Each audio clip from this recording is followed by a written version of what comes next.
हूँ। समाजवादी पार्टी नेता शिल्पी चौधरी मेरे साथ जुड़ी हैं, बीजेपी से अनीता अग्रवाल और साथ ही राजनीतिक विश्लेषक निरंजन जी मेरे साथ में जुड़े हैं। आप सभी तमाम मेहमानों का बहुत बहुत स्वागत है न्यूज वॉच इंडिया पर।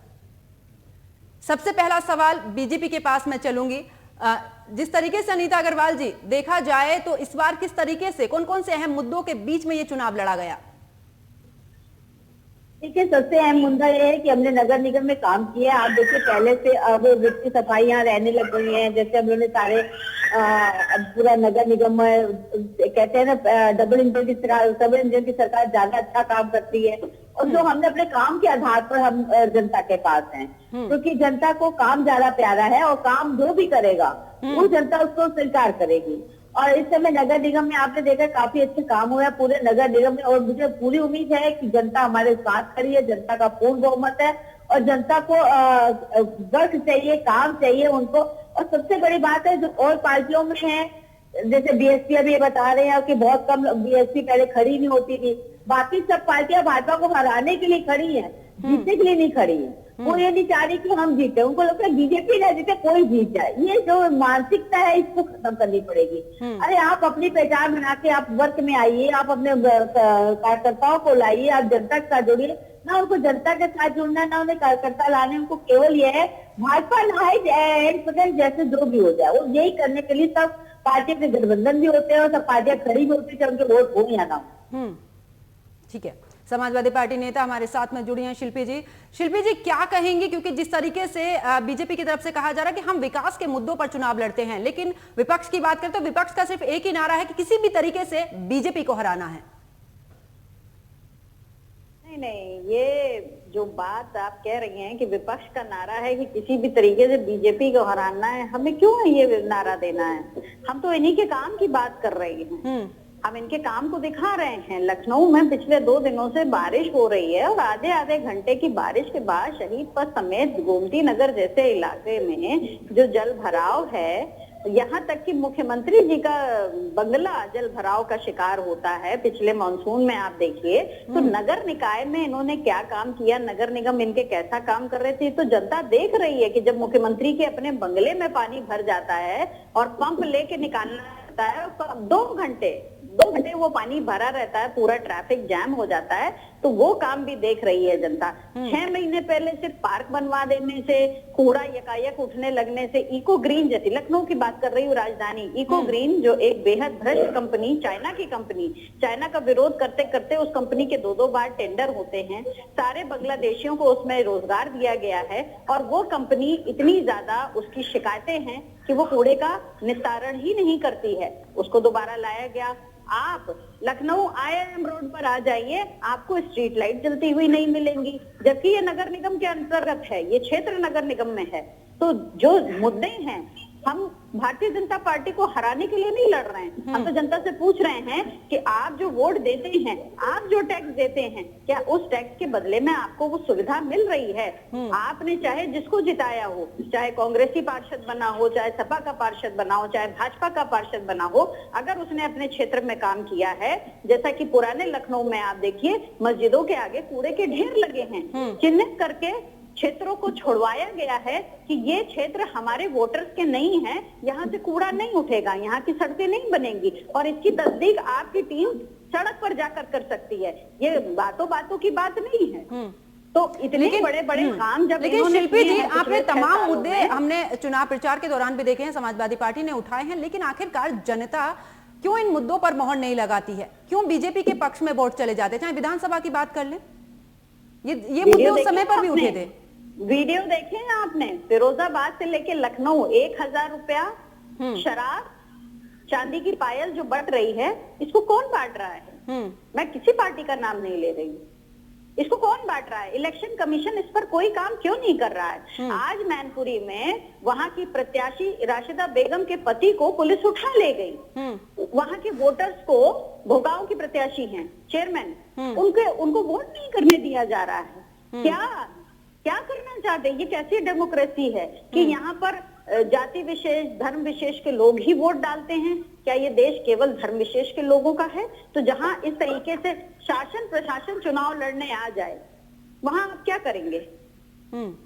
लेकिन शिल्पी जी सवाल ये भी है ना कि विपक्ष हमेशा से ये तमाम मुद्दे, महंगाई, बेरोजगारी, सुरक्षा व्यवस्था, तमाम मुद्दों को उठाती है, लेकिन आखिरकार जनता का रुख क्यों जाता है बीजेपी पर? छोटा सा कमेंट मैं इस पर चाहूंगी, इसके बाद और मेहमान मेरे साथ जुड़े, उन पर जाना होगा। नगर निगम स्थानीय मुद्दों पे लड़ा जाता है और भारतीय जनता पार्टी जिस तरीके से धन बल का इस्तेमाल करती है, जिस तरीके से प्रशासन का इस्तेमाल करती है, इस देश में लोकतंत्र खत्म हो चुका है। ये छोटे से आपके सवाल का छोटा सा जवाब है।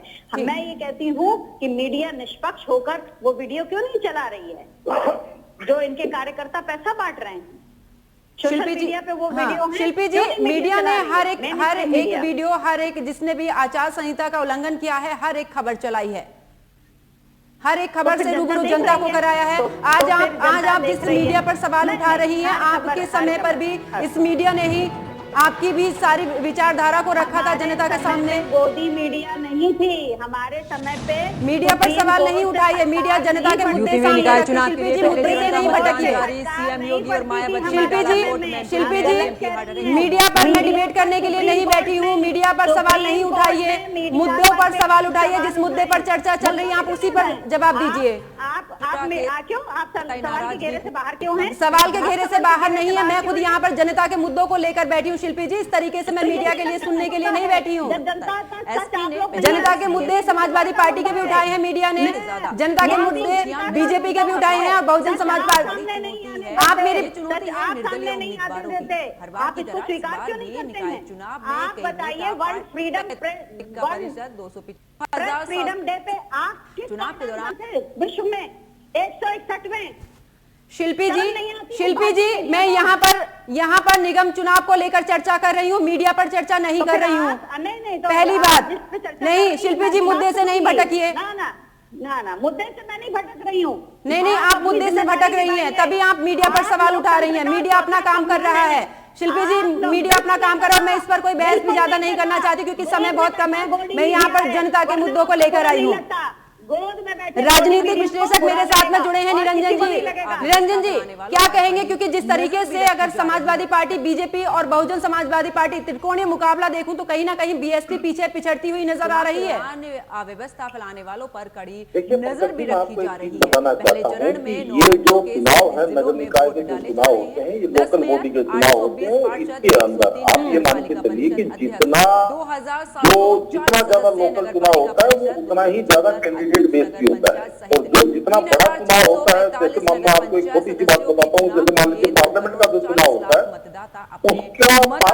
उसके ऊपर पार्टी का प्रभाव ज्यादा होता है। इसके अंदर जो लोकल बॉडी है उसके अंदर मेरे हिसाब से यहाँ पे जाति और धर्म और क्षेत्र, ये सारी की सारी जो व्यवस्था है ये कम प्रभावशाली होती है। इसके अंदर व्यक्ति कौन खड़ा है, टिकट किसको मिला है, चुनाव कौन लड़ रहा है, ये और उसका जो समाज में संपर्क कैसा है, उसका जो अपने एरिया के अंदर अपने लोगों के अंदर जुड़ाव कैसा है, उसकी छवि कैसी है, ये बहुत महत्वपूर्ण होती है। और जो आपने कहा कि भाई जिस तरीके से बहुजन समाज पार्टी, देखिए बहुजन समाज पार्टी ने इस बार इन चुनावों के अंदर मेरे हिसाब से एक अपना जो जिसको कहते हैं तुम का इक्का चला है कि मेयर की जो सीटें हैं उनके अंदर उन्होंने 11 मेयर की सीटें मुस्लिमों को दी है। तो वो जो है अपना जो उनका सोशल इंजीनियरिंग का फार्मूला जो 2007-8 के अंदर चला था, उसी फार्मूले को वो लेकर के अब दोबारा से एक बार मैदान में आई है। और वो लोगों को ये चीज बताना चाहती है कि भाई जिस तरीके से समाजवादी पार्टी भारतीय जनता पार्टी को हराने में नाकामयाब रही है, तो अब आप बहुजन समाज पार्टी यानी कि मुस्लिम वर्ग बहुजन समाज पार्टी के साथ जुड़े ताकि 20-22% दलित और पिछड़े लोग बैंक और 18-20% मुस्लिम vote bank Bharatiya Janata party को मिलकर के टक्कर देंगे। लेकिन निरंजन जी, इस दौरान देखा भी गया है कि पिछले के मुकाबले इस बार बीजेपी ने मुस्लिम समुदाय को ज्यादा प्रत्याशी उतारा है।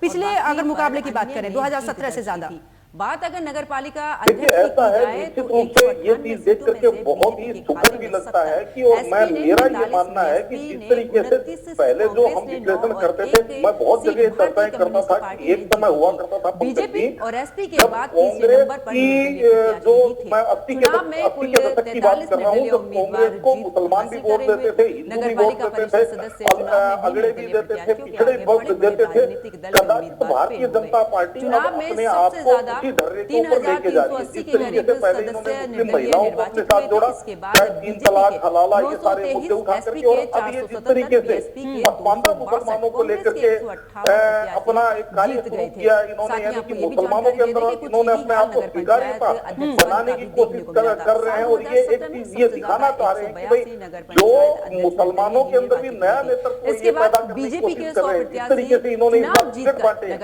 मैं ये बात पिछले 2 साल से कहता आ रहा हूँ, जब मैं ये बात कहता हूँ तो बहुत लोग मेरे ऊपर हंसते हैं पंकज जी, लेकिन इस बार के जो उत्तर प्रदेश के निकाय चुनाव है वो मेरी बात को प्रमाणित करते हैं कि भारतीय जनता पार्टी का लक्ष्य ये है कि मुसलमानों के अंदर जो एक अपीजमेंट वाले जो नेता थे, यानी कि जो एक विशेष दर्जा चाहते थे कि भाई हम मुसलमान हैं, हम अल्पसंख्यक हैं, इसलिए हमारे को एक विशेष दर्जा मिलना चाहिए, उस दर्जे को खत्म करके और भारतीय जनता पार्टी एक ऐसा नेतृत्व लेकर पैदा करना चाहती है मुसलमानों के अंदर कि जो ये कहे कि भाई सबका साथ, सबका विकास और सबका विश्वास, यानी कि डेवलपमेंट टू ऑल। मतदान हो तो रहा इसी है, तरीके इस का पर आपको नेतृत्व ये बता दें निकाल कि के ला रहे हैं, सभी की निगाहें टिकी हुई हैं। उसी को लेकर आज खास चर्चा करेंगे। मेरे साथ में बीजेपी नेता वासुदेव मन्ना, समाजवादी पार्टी से यश भारती और साथ ही मेरे सहयोगी प्रयागराज से मेरे साथ जुड़े हुए हैं। आप सभी का स्वागत है न्यूज़ वॉचिंग धीरे धीरे करके चर्चा पर चलेंगे, लेकिन उससे पहले मैं इरफान का रुख करूंगी। इरफान, अगर बात की जाए वोट परसेंटेज की तो अभी तक पहले चरण में कितने परसेंटेज की वोटिंग हो चुकी है, अपनी राजनीतिक दिशा और दशा उसी तरफ लेके जा रही है। बिल्कुल। चले निरंजन जी, मैं आपके पास वापस लौटूंगी। मेरे साथ अनीता अग्रवाल बीजेपी नेता जुड़ी हुई हैं। अनीता जी, जिस तरीके से समाजवादी पार्टी ने लखनऊ की ही बात की है कि सीएम आवास में भी पानी भर जाता है, किस तरीके से आप सुरक्षा व्यवस्था की अगर बात करती है, या फिर जो भी व्यवस्था है मूलभूत, अगर वही राजधानी में इस तरीके के हालात नजर आएंगे तो बाकी जगहों की कैसे? पर जाकर जायजा ले रहे हैं और सभी को निर्देश दे रहे हैं कि किसी कोई भी कर्मचारी हो, भर जाता है, लेकिन पानी बर्दाश्त नहीं होगी। जहाँ तक आपने देखा होगा पहले मौरिया से पहले कितना लंबा पानी भरता था, आज उसको बिल्कुल एकदम साफ किया। कई जगह ऐसा है जहाँ पे लोगों ने नालियां चौक कलेक्टर और नालियां अब आपकी सिविल लाइन पूरी पकड़ी है, पूरे लखनऊ में सिविल लाइन अच्छी पकड़ी है। धीरे धीरे विकास कार्य बढ़ रहा है, ऐसा तो है नहीं कि नहीं हो रहा है। और आप देखिए पहले से अब विकास के आने वाले पार्कों की हालत के लिए माहौल है वो पूरा हो जाएगा।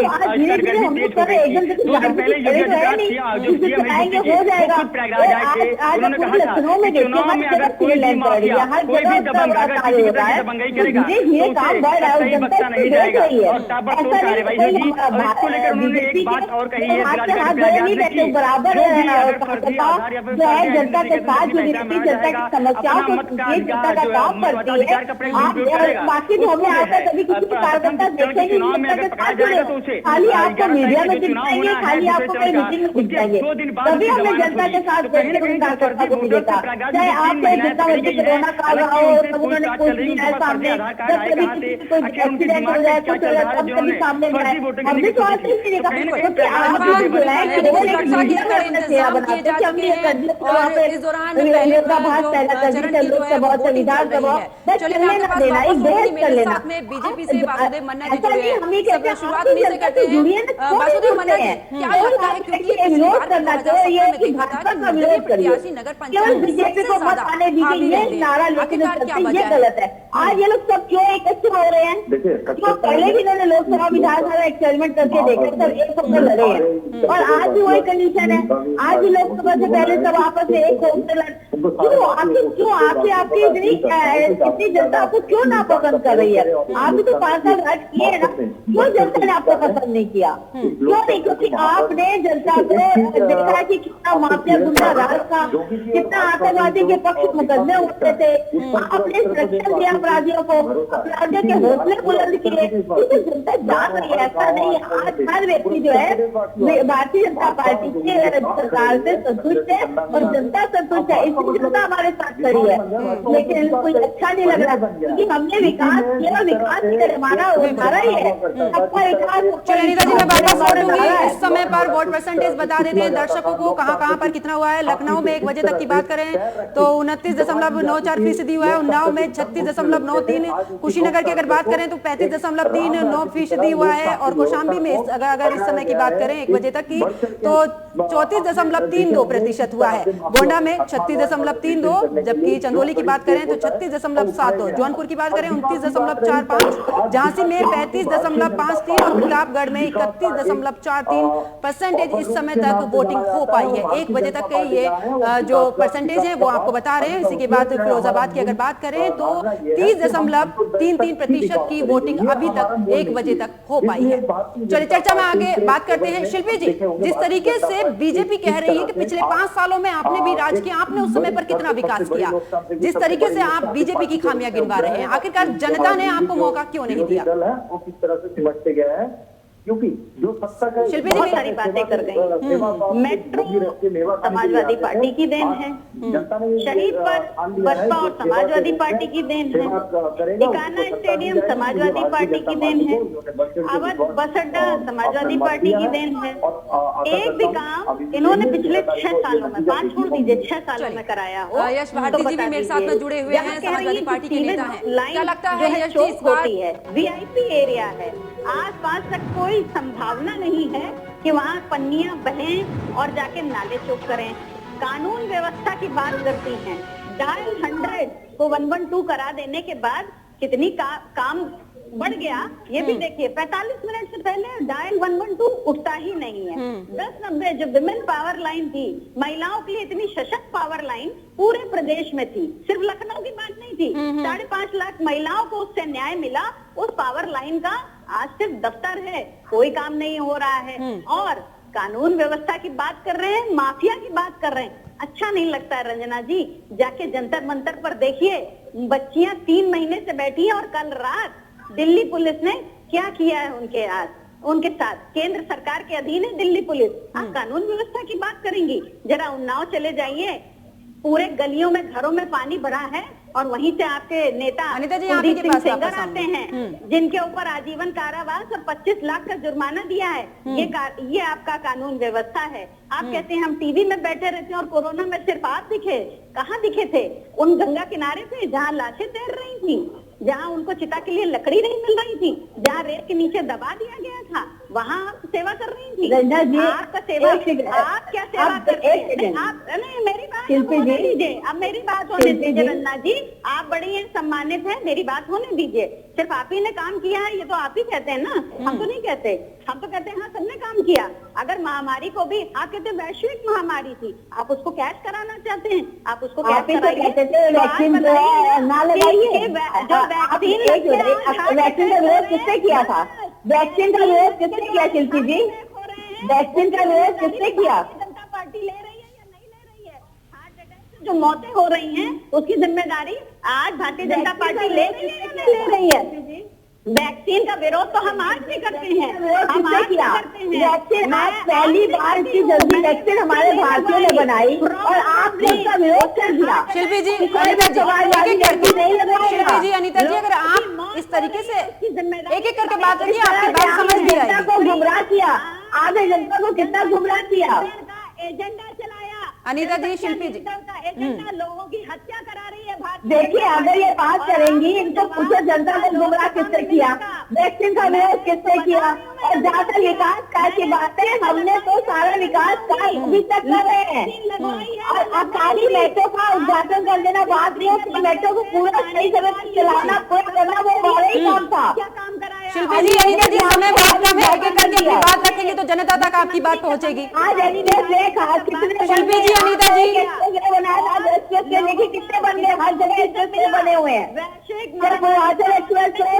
शिल्पी जी, अनीता जी, एक एक करके बात रखिए अपनी। कालाबाजारी रोक पाए आपके लोग? क्या कालाबाजारी? चलिए शिल्पी जी, अनीता जी, मैं आपके पास वापस लौटूंगी। निरंजन जी, भ्रष्टाचारी किया, शिल्पी जी, अनीता जी, मैं आपके पास वापस लौटूंगी। समय बहुत कम है, इस तरीके से नहीं। निरंजन जी, फाइनल कमेंट आपसे चाहूंगी 30 सेकंड का, क्योंकि समय बहुत कम है।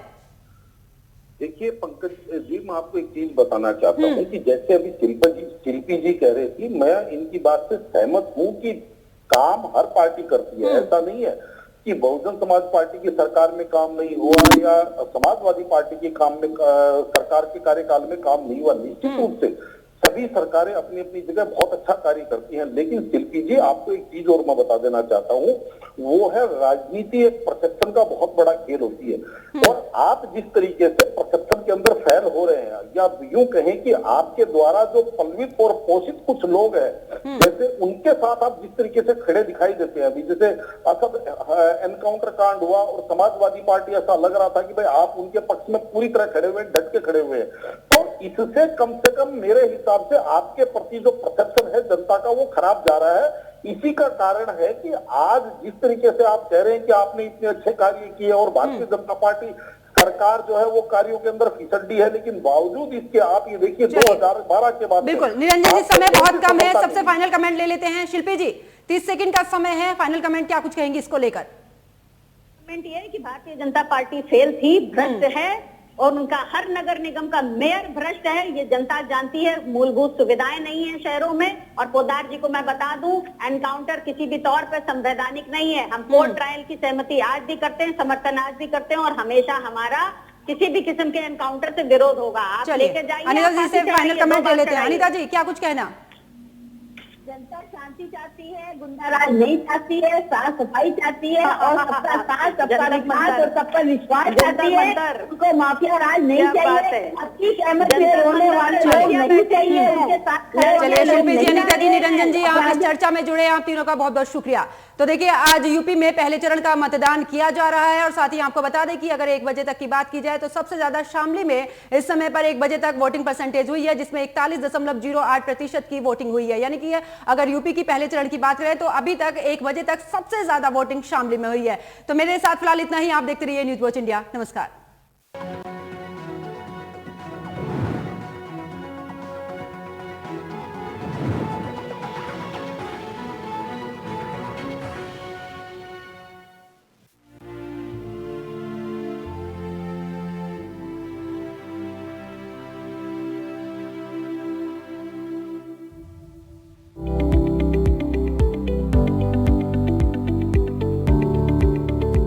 गर्मियां शुरू हो गई हैं। इसी के साथ ही शरीर को गर्मी देने वाले स्वेटर समेत पानी गर्म करने वाला रॉड भी अब बक्से में बंद हो चुका है। पंखे चलने लगे हैं। इसी के साथ ही लोगों का वो काम जो गर्मी में सबसे बड़ा काम बन जाता है, वाटर बोतल में पानी भरकर फ्रिज में रखना, जिसके लिए घर में मम्मी या बहन से कई बार डांट भी खानी पड़ जाती है। और जब बाहर की धूप और गर्मी झेलकर घर में आओ तो वही फ्रिज का पानी अमृत लगने लगता है। ये अमृत शरीर को जितना फायदा देता है उतना ही नुकसान भी पहुंचाता है। पुराने जमाने में जब लोगों के घर में फ्रिज नहीं था तो लोग मटके में पानी पिया करते थे, और ये पानी ही उन्हें ज्यादा समय तक तरोताजा रखता था। क्या आपको पता है?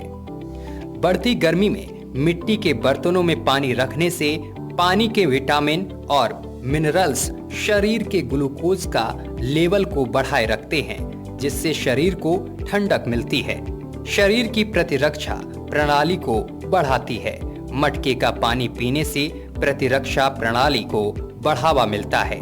वहीं प्लास्टिक के बर्तनों में पानी रखने और पीने से पानी अशुद्ध हो जाता है। और तो और कोरोना महामारी के डर से बहुत सारे लोगों ने फ्रिज का पानी पीना छोड़ दिया है। ज्यादातर लोग मिट्टी के मटके का पानी पीना पसंद करते हैं। मिट्टी के बर्तन में पानी पीने से शरीर को कई फायदे मिलते हैं। मटके का पानी पीने से गैस और ब्लड प्रेशर नियंत्रित रहता है। गर्मियां आते ही ठंडा ठंडा पानी पीने का मन करता है, लेकिन पिछले 2 साल से जब से कोरोना वायरस ने दस्तक दी है, लोगों ने फ्रिज का ठंडा पानी पीना छोड़ दिया है। मटके के पानी को लेकर हमारे संवाददाता ने लोगों से राय जानी, तो क्या कहा सुनाते हैं। लगातार उत्तर प्रदेश में तापमान बढ़ता जा रहा है। इसको लेकर लोग गर्मियों से बचने के लिए तरह तरह के साधनों का प्रयोग कर रहे हैं।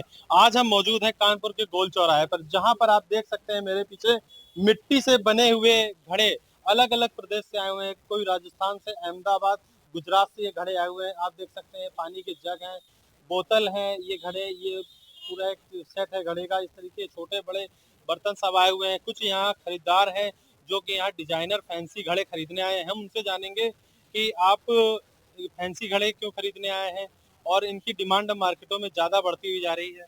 क्या नाम है आपका? गुड्डी नाम है। आप फ्रिज का ही पानी पी सकती है, लेकिन घड़ा ही क्यों आप मतलब ले रही हैं? घड़ा स्वास्थ्य के लिए बहुत लाभदायक होता है, घड़े का पानी, और गर्मी में घड़े का पानी पीना ही चाहिए। हम पुराने जमाने से पीते चले आए हैं और स्वास्थ्य के लिए इसमें बीपी भी बैलेंस रहता है और बाकी चीजें, मिनरल्स भी मिलते हैं हमें इससे। इसका ठंडा नेचुरल पानी होता है, इसलिए हम लोग यूज करते हैं। इसका हर साल ही यूज किया जाता है और पुराने जमाने से हमारी दादी, मम्मी, नानी सब लोग यूज करते आए हैं, तो ये टेस्टी भी रहता है पीने में। आपका क्या नाम है? शालिनी। आप क्या लेने आई हैं इस बाजार में? मिट्टी का घड़ा देख रहे थे, वही लेना है। घड़े लेने आई थी। क्यों पानी पीना पसंद करती हैं घड़े का? फ्रिज का भी तो पिया जा सकता है, घड़े का ही क्यों? घड़े का पानी मुझे ज्यादा स्वादिष्ट लगता है और सुगंध